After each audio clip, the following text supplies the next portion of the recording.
Би угаасаа ийм зантай болохоор наадах ч бүтггүй. Бид нар 5 яагаад яаргыг цугладаг байхгүй. Та болон түүнээс дээш удаа яагаад гэж асуугаад үүнээс цааш яагаад гэдэг асуултанд хариулагдахгүй болох үе нь таны асуудлын учир шалтгаан. Та асуудлаа гаргаад ирнэ.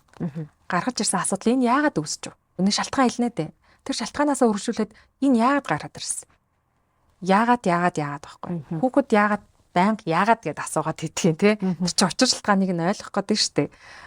Учир шалтгаанаа олсныхоо дараа тэрийг засах нь өөрөө хамгийн оновчтой. Тэгэхгүй бол одоо бид нар яагаад гэдэг асуултгүйгээр яагаад гэвэл шууд ярьцдаг байхгүй. Нийт төлөвлөгөө яагаад биелс? Одоо чинь ингээд одоо хадгаламж бий болгоно гэдэг нэг юм зорилготой байлаа гэж бодъё л да. Биелсэнгөө яагаад гэвэл шууд бид нар хаачдаг байхгүй. Асуудлаа шууд шийдлээр ингээд над чинь тийм болохоор л тэгсэн байна. Тийм учраас тэгчээ гэдэг ингээд хаачдаг тийм. Тэр хамгийн буруу. Гоё асуух хэрэгтэй. Одоо өөрөөсөө ч гэсэн асуух нь шүү дээ. Гэхдээ би яагаад ингэ болчихгүй юм бэ? Би угаасаа ийм зантай болохоор наадах ч бүтггүй гэл тээ. Тэгвэл асуух нь шүү дээ. Яагаад угаасаа ийм зантай гэл тээ. Тэгэхээр яагаад гэдэг хамгийн одоо энгийн оновчтой үр дүнтэй арга.